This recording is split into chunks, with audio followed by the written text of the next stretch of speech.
ትራምፕ ኩባን እንቆጣጠራለን አሉ። የኢራን ባለስልጣናት መገደል። እስራኤል በኢራን መዲና ቴህራን ላይ መጠነ ሰፊ አየር ጥቃት እየሰነዘረች እንደሆነም እየተነገረ ይገኛል። ኢራን በበኩሏ በቴል አቪቭ ከተማ ላይ ከባድ የሚባል የአየር ድብደባ አድርሳም የሰዎችን ህልፈት ጨምሮም ብዙ ጉዳት ማድረሱ ተገልጿል። እስራኤልም የኢራን ሁለት ቁልፍ ባለስልጣናት እንደገደለች እየተገለጸ ይገኛል። በመካከለኛው ምስራቅ ያለው ቀውስ ወደ ከፋ ደረጃ መሸጋገሩን የሚያሳይ አዲስ ክስተት ተከስቷል። የእስራኤል ጦር ማክሰኞ ዕለት በኢራን ዋና ከተማ ቴህራን ላይ መጠነ ሰፊ አየር ድብደባ መጀመሩን በይፋ አስታውቋል። የእስራኤል ወታደራዊ መግለጫ እንደሚያመላክተው ጥቃቱ ያነጣጠረው በመላ ቴህራን በሚገኝ የአገዛዙ መሰረተ ልማቶች ላይ ነው ተብሏል።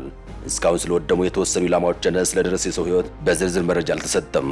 ይህ አዲስ ድብደባ የተሰነዘረው ኢራን ከፍተኛ የጸጥታ ባለስልጣኗ ላርጃኒ በእስራኤል ተገደሉ መባሉን ተከትሎ ወደ እስራኤል የላከችውን የሚሳኤል ናዳ ለመመለስ እንደሆነም ተገልጿል። ይህ ጥቃት ከየካቲት 1 ማለትም ፌብሩዋሪ 28 ጀምሮ እስራኤልና አሜሪካ በጋራ በኢራን ላይ የሚሰነዝሩት ጥቃት አካል ሲሆን እስካሁን በነበረው ሂደት የቀድሞውን የበላይ መሪ አሊ ኻሜኒን ጨምሮ ወደ 1300 የሚጠጉ ሰዎች መገደላቸው ተዘግቧል። ኢራን በበኩሏ በእስራኤል፣ በዮርዳኖስ፣ በኢራቅና በአሜሪካ የጦር ሰፈሮች ባሉባቸው የባህረ ሰላጤው ሀገራት ላይ በድሮና በሚሳኤል አጸፋዊ እርምጃዎችን እየወሰደች ይገኛል። ይህ ጦርነት በዓለም አቀፉ ገበያ ላይ መዋዠቅን ፈጥሯል። በአቪዬሽንና በበረራ መስመሮች ላይ ከፍተኛ መስተጓጎል አስከትሏል። ሶስተኛ ሳምንቱ ላይ በሚገኘው አሜሪካና እስራኤል ከኢራን ጋር በሚያደርጉት ጦርነት የሚሳኤልና የድሮን ጥቃቶች ቀጥለዋል። ከዚህ በተጨማሪም በኢራንና በአጋሮቿ የሚሊሻ ቡድኖች ላይ የሚሰነዝሩ የአጸፋ ጥቃቶችም ሌሊቱ ሙሉ የቀጠሉ ሲሆን የሰዎች መሞትም ተመዝግቧል።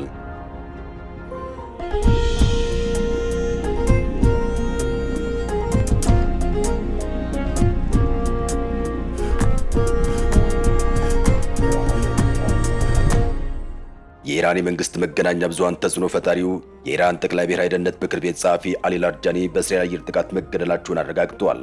ላርጃኒ ከጠቅላይ መሪ አሊ ካሜኒ ሞት ወዲህ ከተገደሉ ከፍተኛ ባለስልጣናት መካከል አንዱ ናቸው። በቴል አቪቭም የኢራን ሚሳኤል ጥቃትን ተከትሎ በሰባዎቹ ዕድሜ ውስጥ የሚገኙ አንድ ወንድና አንድ ሴት መገደላቸው ተዘግቧል። የኢራን የጦር አዛዥ የላርጃኒን ግድያ በመበቀል ወሳኝ የሚያሽመደምድና ጸጸት ላይ የሚጥል ምላሽ እንደሚሰጡ ዝተዋል። ከጦሩ የተለየ ወታደራዊ አካል የሆነው የኢራን አብዮታዊ ዘብ የላርጃኒ ሞት ለመበቀል ወደ ማዕከላዊ እስራኤል ሚሳኤሎችን ማስወንጨፉን ኤኤፍፒ ዘግቧል። የኢራን ጦር አዛዥ አሚር ሐታሚ በእስራኤል አየር ጥቃት የደህንነት ኃላፊ አሊ ላርጃኒ መገደላቸውን ተከትሎም ወሳኝ አጸፋዊ እርምጃ እንደሚወስዱ አስጠንቅቀዋል። ለወንጀለኛው አሜሪካና ደም ለተጠማ የዜና አገዛዝ በተገቢው ጊዜና ቦታ ወሳኝ የሚያሽመደምድ ጸጸት ውስጥ የሚጥል ምላሽ እንሰጣለን ሲሉ ሐታሚ በሰጡት መግለጫቸው ላይ ተናግረዋል። የላርጃኒንና የሌሎች ሰማዕታትን ሞት እንበቀላለን በማለት አክለዋል። በመካከለኛው ምስራቅ ያለው ውጥረት ይበልጥ የሚያባበስ አንድ ከፍተኛ ዜና እየተሰማ ይገኛል። የኢራን የደህንነትና የፖለቲካ መዋቅር ቁልፍ ሰው እንደሆኑ የሚነገርላቸው የላርጃኒ ድንገተኛ ጥቃት ብዙዎችን አስገርሟል። ላርጃኒ ለረጅም ዓመታት የኢራን ፓርላማ አፈ ጉባኤ ሆነው ያገለገሉ ሲሆን የአገሪቱ ከፍተኛ የብሔራዊ ደህንነት ምክር ቤት አባልና ለከፍተኛው መሪ አያቶላ አሊ ካሜኒ ቅርብ አማካሪ እንደነበሩ ይነገርላቸዋል። በቴህራን የደህንነትና የስትራቴጂክ ውሳኔዎች ላይ ትልቅ ተጽዕኖ ያላቸው ሰው ናቸው። ይህ ግድያ በኢራንና በእስራኤል መካከል ቀጥተኛ ጦርነት የመቀስቀስ ከፍተኛ ዕድል እንዳለው ተገምቷል። ኢራን ለዚህ ከፍተኛ የደህንነት መዋቅር መፍረስና ለባለስልጣኗ መገደል የምትሰጠው ምላሽ በጉጉትና በስጋት እየተጠበቀ ይገኛል። አሊ ላርጃኒ እንደ ቃሲም ሱሌማኒ ሁሉ በኢራን ፖለቲካ ውስጥ ትልቅ ስፍራ ያላቸው ሰው በመሆኑም የእርሳቸው መገደል ለቴህራን መንግስት ትልቅ የሞራልና የስትራቴጂክ ኪሳራ ተደርጎ ይወሰዳል። ከዚህ በተጨማሪም እስራኤል የኢራኑ የባሲጅ ሚሊሻ አዛዥ የነበሩትን ሰው መግደሏን አስታውቃለች። በመካከለኛው ምስራቅ እየተፋፋመ ባለው የኢራን አሜሪካ እስራኤል ጦርነት እስራኤል በቴህራን እምብርት ላይ ባደረገችው ጥቃት በኢራን አብዮታዊ ዘብ የውስጥ ደህንነትና የፓራሚሊተሪ ክፍል የሆነው የባሲጅ አዛዥ የነበሩት ሰው መገደላቸው ተሰምቷል። እስራኤል በኤክስ ገጽ ላይ እንዳሰፈረችው ባለፉት 6 ዓመታት የባሲጅ ኃይልን ሲመሩ የነበሩት ጎላም ረዛ ሱሌማኒ በቴህራን ከተማ ውስጥ በፈጸመች የታቀደ አየር ላይ ጥቃት መገደሉን ገልጻለች። ጥቃቱ የተመራው ከእስራኤል ወታደራዊ መረጃ ክፍል በተገኘ ትክክለኛ መረጃ እንደሆነም ተገልጿል። እስካሁን ድረስ ኢራን የጀነራል ሱሌማኒ መገደል በሚመለከት በይፋ የሰጠችው ማረጋገጫ የለም። የግድያ እውነት ከሆነ ጦርነቱ በየካቲት 1 ማለትም ፌብሩዋሪ 28 ከተጀመረና የቀድሞ የበላይ መሪ አያቶላ ካሜኒ ከተገደሉ በኋላ የተፈጸመው ከፍተኛ የባለስልጣን ግድያ ይሆናል። የባሲጅ ኃይል በኢራን ውስጥ ለስርዓቱ ታማኝ የሆነና የውስጥ ደህንነት በማስከበር ረገድ ቁልፍ ሚና ያለው ተቋም እንደሆነ ይነገራል። የእነዚህ የጦር አዛዦች መገደል ኢራን የመከላከል አቅምና የውስጥ መረጋጋት ክፉኛ ሊፈትን እንደሚችል ይገመታል። የእስራኤሉ ጠቅላይ ሚኒስትር ቤንያሚን ኔታንያሁ የኢራን ከፍተኛ የጸጥታ መኮንን አሊ ላርጃኒ መገደል ለኢራን ሕዝብ የአገዛዙ ቀንበርን ለመጣል ትልቅ ዕድል እንደሚሰጥ ገልጸዋል። እንደ ፈረንሳይ ዜና ወኪል ኤኤፍፒ ዘገባ ከሆነ ጠቅላይ ሚኒስትሩ ላርጃኒ መገደላቸውን ተከትሎ ባስተላለፉት መልእክታቸው የቴህራን መሪዎች በክልሉ ላይ የሰነዘሩትን የጥፋት መረብ እየተበጣጠሰ መሆኑን ጠቁመዋል። ኔታንያሁ አክለውም የላድጃኒ መወገድ የኢራን ሕዝብ ነጻነቱ እንዲቀዳጅና አምባገነን ገዢዎቹ እንዲያስወግድ በር ይከፍታል ሲሉ ተደምጠዋል። ላድጃኒ በእስራኤል ላይ ለሚሰነዘሩ ጥቃቶችና በሊባኖስና በሱሪያ ላለው ወታደራዊ እንቅስቃሴ ቁልፍ ሰው እንደነበሩ በመጥቀስ የእሳቸው መወገድ ለሰላም አስተዋጽኦ እንዳለው ገልጸዋል። እስራኤል ላድጃኒን በአየር ጥቃት መግደሏን በይፋ ብታውጅም ኢራን ግን እስካሁን ጉዳዩን ከማረጋገጥ ይልቅ በእጅ የተጻፈ ማስታወሻ በማጋራት ባለስልጣኑ በሕይወት እንዳሉ ለማሳየት እየሞከረች ይገኛል። የኔታንያሁ ንግግር በኢራን መንግስት ላይ ቀጥታ ጦርነት አዋጅ ያክል ተቆጥሯል። ይህ መግለጫም በኢራን ውስጥ የተቀሰቀሰውን የውስጥ አለመረጋጋትና በሁለቱ ሀገራት መካከል ያለውን ቀጥተኛ ግጭት ወደ አዲስ ምዕራፍ ሊያሸጋግረው እንደሚችል ተንታኞች እየገለጹ ይገኛል። ከዚህ ጋር ተያይዞም ኢራን የበቀል ስራዋን ጀምራለች። በእስራኤል ላይ በወሰደች አጸፋ ምላሽም በቴል አቪቭ ከ100 በላይ ኢላማዎች ላይ ጥቃት መፈጸሟ ተነግሯል። የኢራን አብዮታዊ ዘብ እንዳስታወቀው ጥቃቱ በትናንትናው ዕለት በእስራኤል ጥቃት ለተገደሉት ራስ ገዙ የደህንነት መሪ አሊ ላድጃኒ የተሰጠ አጸፋዊ ምላሽ ነው።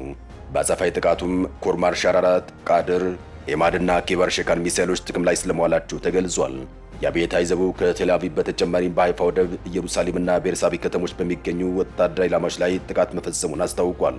በትናንትናው ምሽት ጥቃት ብቻ 192 ሰዎች ሲጎዱ 11 ሰዎች በአሳሳቢ ሁኔታ ላይ እንደሚገኙ የእስራኤል ጤና ሚኒስቴር አረጋግጧል። 2 እስራኤላውያን እንደተገደሉም ለማወቅ ተችሏል። ትራምፕ ከኢራን ወደ ኩባ። ፕሬዚዳንት ዶናልድ ትራምፕ ከኢራንና ከቬኔዙዌላ በኋላ ወደ ኩባ እንደሚያመሩ እየተገለጸ ይገኛል። ፕሬዚዳንቱ ኩባን በማንኛውም መልኩ እቆጣጠራለሁ ሲሉ ዝተዋል። በኢኮኖሚ ውድቀትና በኃይል እጥረት እየተፈተነች የምትገኘው ኩባ ለበርካታ ዓመታት ጠላት አድርጋ ትመለከታት ለነበረውና በአሜሪካ ለሚኖሩ ኩባ ስደተኞች አገሪቱ ለኢንቨስትመንት ክፍት መሆኗን አስታውቃለች። የኩባው ምክትል ጠቅላይ ሚኒስትር ኦስካር ፔሬዝ ኦሊቫ ፍራጋ በውጭ ሀገር የሚኖሩ ኩባውያን በትንሽ ንግዶች ብቻ ሳይሆን በትላልቅ ፕሮጀክቶች ጭምር መሳተፍ እንደሚችሉ ገልጸዋል። በተለይም በግብርና ዘርፍ ላይ ትልቅ ትኩረት ተሰጥቷል። እንደ አውሮፓውያን አቆጣጠር ከ21 ጀምሮ በአገር ውስጥ ላሉ ዜጎች የግል ንግድ እንዲፈቀድ ቢደረግም በውጭ ሀገራት የሚገኙ ኩባውያን ግን ተገለው ቆይተው ነበር። አሁን ግን የአገሪቱ ኢኮኖሚ መፈራረስ መንግስት ወደዚህ ተግባራዊ ወይም ፕራግማቲክ ውሳኔ እንዲመለስ አስገድዶታል። ፕሬዚዳንት ዶናልድ ትራምፕ በበኩላቸው ኩባ ልትፈራረስ እንደሆነ ከእሳቸው ጋር ስምምነት ለማድረግ እየጓጓች እንደሆነ ተናግረዋል። ሰኞ ዕለት ባደረጉት አንድ ንግግራቸው ኩባን በሆነ መልኩ የመረከብ ክብር ይኖረኛል፣ በጎረቤት ሀገራት ላይም የፈለጉትን የማድረግ መብት አለኝ ሲሉ ተደምጠዋል። ዶናልድ ትራምፕ ከቬኔዙዌላ ወደ ኩባ የሚላከውን የነዳጅ መስመር በማቋረጣቸው ብለውም ለኩባ ነዳጅ በሚሸጡ ሀገራት ላይ የታሪፍ ቅጣት እንደሚጥሉ በመዛታቸው ምክንያት ኩባ ከፍተኛ የኤሌክትሪክ መቆራረጥና የገንዘብ እጥረት እንዳጋጠማት እየተነገረ ይገኛል። ከዚህ ጋር ተያይዞም ሀገሪቱ ለስደተኛ ማህበረሰብ በሯ መክፈቷም ትልቅ ታሪካዊ ለውጥ ተደርጎ እየተነሳ ይገኛል። ይህ ማህበረሰብ በተለምዶ በአሜሪካ ሆኖ በኩባ ላይ ጠንካራ ማዕቀብ እንዲጣል ሲወተውት የነበረ ቢሆንም አሁን ግን የሀገሪቱን ኢኮኖሚ ለመታደግ እንደ ብቸኛ አማራጭ እየታየ ይገኛል። ከፈረንጆቹ 2021 ወዲህም 1 ሚሊዮን በላይ ኩባውያን አገራቸውን ጥለው መሰደዳቸው ይታወሳል። በሌላ በኩል ዶናልድ ትራምፕ ቬኔዙዌላን 51ኛ ግዛት ያደርጋታለሁ እያሉ ይገኛል። ከዚህ ንግግራቸው ጋር ተያይዞም ትራምፕ እንደ ልቡ እየተባሉ ይገኛል። ፕሬዚዳንት ዶናልድ ትራምፕ ቬኔዙዌላ የአሜሪካ 51ኛ ግዛት ትሆን ትችላለች የሚል ፍንጭ ያለው አነጋጋሪ አስተያየት ሰጥተዋል። ፕሬዚዳንቱ ያሉት ቬኔዙዌላ በዓለም አቀፉ የቤዝቦል ውድድር ጣሊያንን 4-2 በሆነ ውጤት ማሸነፏን ተከትሎ ባስተላለፉት የደስታ መግለጫቸው ላይ ነው። ፕሬዚዳንቱ በራሳቸው የማህበራዊ መገናኛ ብዙሃን ገጽ ማለትም ትሩዝ ሶሻል ላይ እንዲህ ሲሉ ጽፈዋል። ዋው ቬኔዙዌላ ዛሬ ምሽት ጣሊያንን 4-2 በሆነ ውጤት በቤዝቦል ግማሽ ፍጻሜ ውድድር አሸንፋለች። በጣም ድንቅ እየሆኑ ነው። ከሰሞኑ በቬኔዙዌላ ላይ መልካም ነገሮች እየተከሰቱ ነው። የዚህ አስማት ሚስጥሩ ምን ይሆን? የክልልነት ወይም የ51ኛ ግዛትነት ጥያቄ ወይም የስቴትሁድ የሚያነሳል የሚል ጥያቄ አቅርበዋል። ታዲያ ይሄ የትራምፕ አስተያየት እንዲሁ የመጣ ሳይሆን ባለፉት ጥቂት ወራት በአገሪቱ ላይ የተከሰቱ ትላልቅ ለውጦች ተከታታይ ነው ተብሏል። ከ2 ወራት በፊት ማለትም ወርሃ ጥር ላይ የአሜሪካ ጦር በወሰደው መጠነ ሰፊ ወታደራዊ እርምጃ የቀድሞው ቬኔዙዌላ ፕሬዝዳንት ኒኮላስ ማዱሮን በቁጥጥር ስር መዋላቸው ይታወሳል። ማዱሮን ከተወገዱ በኋላም አሜሪካ በቬኔዙዌላ ያላት ተጽዕኖ በከፍተኛ ሁኔታ እየጨመረ መጥቷል። ፕሬዚዳንት ዶናልድ ትራምፕ ቬኔዙዌላን 51ኛ የአሜሪካ ግዛት እናደርጋታለን የሚል ሀሳብ በቀልድ መልክ ይሁን አሊያም እቅድ ኑሯቸው በይፋ ባይገለጽም ንግግራቸው በላቲን አሜሪካ ፖለቲካ ላይ አዲስ የመከራከሪያ ነጥብ ፈጥሯል። ብዙዎችም ይህን እንደ ዘመናዊ ቅኝ ግዛት ሲመለከቱት፣ ሌሎች ደግሞ ከማዱሮ አገዛዝ በኋላ ላለችው ቬኔዙዌላ እንደ አዲስ ተስፋ ቆጥረውታል። የትራምፕ አዲስ የወረራ ዕቅድ መቼን የሚያቆመው እያስባለም ይገኛል። ሰላም ለመላው ዓለም ይሁን። አበቃን። ሰናይ ጊዜን ተመኘን።